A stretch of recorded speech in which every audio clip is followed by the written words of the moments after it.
ఇంత దిగజారుతావా ధనుష్ అనే విధంగా ఇప్పుడు నయనతార ఒక అలిగేషన్ అయితే వచ్చింది ధనుష్ మీద. సో వీళ్ళిద్దరికి సంబంధించి 10 కోట్ల విషయంలో ఒక డాక్యుమెంటరీకి సంబంధించి 3 సెకండ్ల వీడియో కోసం ఇదంతా కూడా జరుగుతుంది. అసలు దీని వెనకాల ఏంది, అసలు ఏం జరిగిందంటావు? సో బేసికలీ నాన్ రౌడీ దాన్ అయితే ఈ సినిమా అనేది చాలా అంటే చాలా హిట్ అయింది. బట్ ధనుష్ కి చాలా లాస్ వచ్చింది. ఆయన దానికి ప్రొడక్షన్ అదేవిధంగా డైరెక్షన్ లో చాలా అంటే చాలా హెల్ప్ చేశారు. ఆయనకు చాలా లాస్ వచ్చింది సినిమా వల్ల. అదే విధంగా ఆ సినిమా ఎప్పుడైతే రిలీజ్ అయిందో చాలా డిలేస్ వచ్చినాయి. చాలా డిలేస్ రావడం వల్ల ఆ సినిమా ఏదైతే ఉందో నాన్ రౌడీ దాన్, ఆ సినిమాని ఏదైతే ఓటీటీ ప్లాట్ఫామ్స్ అదేవిధంగా ఇతర ప్లాట్ఫామ్స్ ఉంటాయి కదా వాటికి చాలా అంటే చాలా తక్కువ రేటుకి అమ్మేసిండు ధనుష్. దాని వల్ల ఆయనకి నయనతార చాలా అంటే చాలా కోపం ఉంది. ఎందుకంటే తన వల్లనే సినిమా లేట్ అయిందని, డిలే అయిందని, తన ఎక్కువ మటుకు షూటింగ్స్ కి రాలేదని ఇట్లా ఆయన కొన్ని అప్పట్లో ఎలిగేషన్స్ చేశాడు. అదే కాకుండా వీళ్ళిద్దరికి సంబంధించి ఫ్రెండ్షిప్ అయితే చాలా అంటే చాలా బాగుండేది. ఆ సినిమా కంటే ముందైనా ఆ సినిమా తర్వాత అయినా ప్రమోషన్స్ లలో నయనతార ధనుష్ అంటే ఇండస్ట్రీలో ది బెస్ట్ ఫ్రెండ్స్ అంటే వీళ్ళిద్దరే అన్న లెవెల్లో వాళ్ళ ఫ్రెండ్షిప్ ఉండే. దాని తర్వాత ఒక లాస్ట్ 2 months నుంచి తను యాక్చువల్లీ కష్టపడుతుంది. ఇప్పుడు అది అఫీషియల్ గా తను 3 పేజీల లెటర్ రాశారు కంటే అసలు ఇంతగానం ఏమైంది అని చెప్పేసి అనుకున్నాను. అయితే తనకి సంబంధించి రీసెంట్ గా ఎస్ఎస్ రాజమౌళి డాక్యుమెంటరీ ఎలా అయితే వచ్చిందో ఆయన లైఫ్ లో అచీవ్ చేసిన వాటి అన్నిటికి సంబంధించి సో మనం చూస్తున్నాం.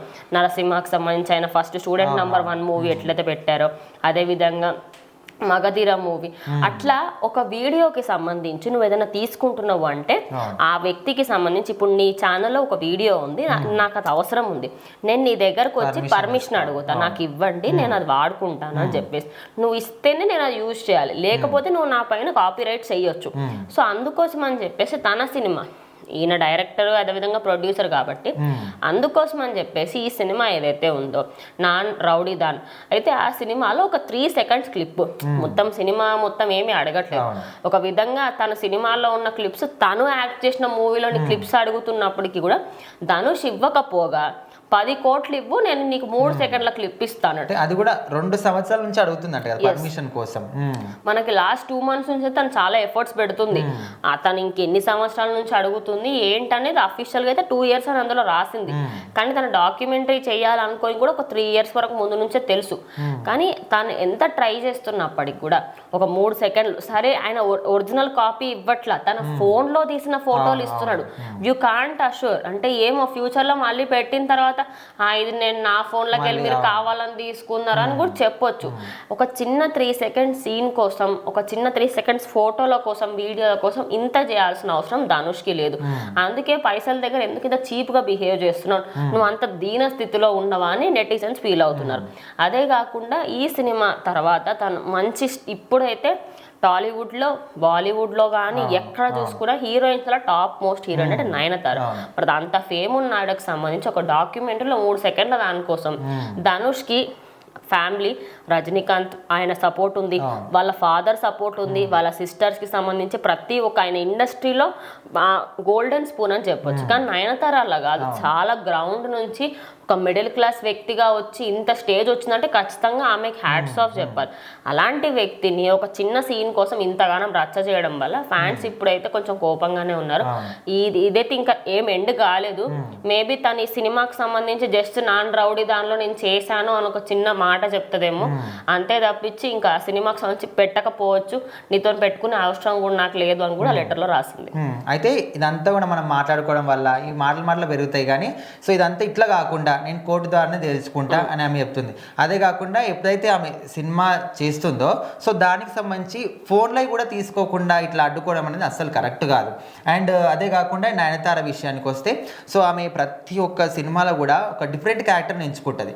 సో అట్లాంటిది ఫోన్లో ఫోటోలు కూడా తీసుకోవడానికి అసలు అనుమతి ఇవ్వకుండా, అదేవిధంగా చూసుకుంటే ధనుష్ సో నువ్వు ఆడియో లాంచ్ ఈవెంట్స్లో కావచ్చు లేకపోతే సినిమా రిలీజ్ ఈవెంట్స్లో కావచ్చు ఏ విధంగా అయితే నటిస్తావో అంటే నీ అసలు క్యారెక్టర్ అది కాదు, జస్ట్ జనాల ముందు నువ్వు యాక్ట్ చేస్తావు, ఏదైతే యాక్ట్ చేస్తున్నావు అందరి ముందు అది రియల్ లైఫ్లో కూడా కొంచెమైనా చూపిస్తే బాగుండేది, ఇంత నీచానికి దిగజారుతావు అనుకోలేదు అస్సలు అని ఏమైతే ఫీల్ అవుతుంది. సో ఇప్పుడు అసలు ఇది ఎవరికి న్యాయం జరుగుతుంది అనుకుంటున్నావు? అంటే కోర్టు బేసికల్లీ ఇటువంటి ఇష్యూస్ చాలానే చూస్తుంది, కాపీరైట్కి సంబంధించి అదేవిధంగా ఎవరైనా ఒక సినిమాకి సంబంధించి యూజ్ చేసుకోవాలనుకుంటున్నారు, ఇవి చాలా జరుగుతాయి.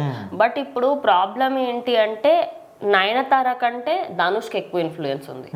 సో ఎంత అనుకున్నప్పటికీ కూడా నయనతార తన ఎఫర్ట్ ఎంత పెట్టినా కూడా ఆ ఒక్క సినిమా తను ఎందుకు ఇంత కష్టపడుతుందని అడగొచ్చు ఖచ్చితంగా. తన లైఫ్ గురించి, తన ఇండస్ట్రీకి వచ్చినప్పటి నుంచి కూడా ఇప్పటి వరకు ఎన్ని ప్రాబ్లమ్స్ ఫేస్ చేసింది, ఎక్కడెక్కడ పోయింది, ఏం సినిమాలు చేసింది, ప్రతి ఒక్కరు కూడా అందులో ఉంటాయి కాబట్టి. సో ఈ సినిమా తనకి ఒక మంచి ఒక స్టార్డమ్ తీసుకొచ్చింది. తెలుగులో కూడా చాలా మటుకు ఫ్యాన్స్ ఉన్నారు ఈ సినిమాకి. మరి అటువంటిది ఖచ్చితంగా కోర్టులో అయితే తినకే న్యాయం జరగాలని కోరుకోవాలి.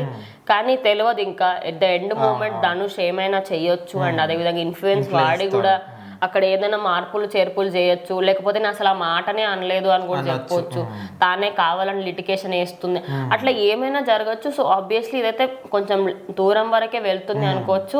ఒక పాయింట్లు ఇంకా నయనతారని నాకు వద్దురా ఆయన, నీ సినిమా వద్దు, నువ్వు వద్దు అని చేతులు ఎత్తేసి నీకు నమస్కారం అని చెప్పి వెళ్ళిపోవచ్చు. అదే జరుగుతుందని నేను అనుకుంటున్నాను.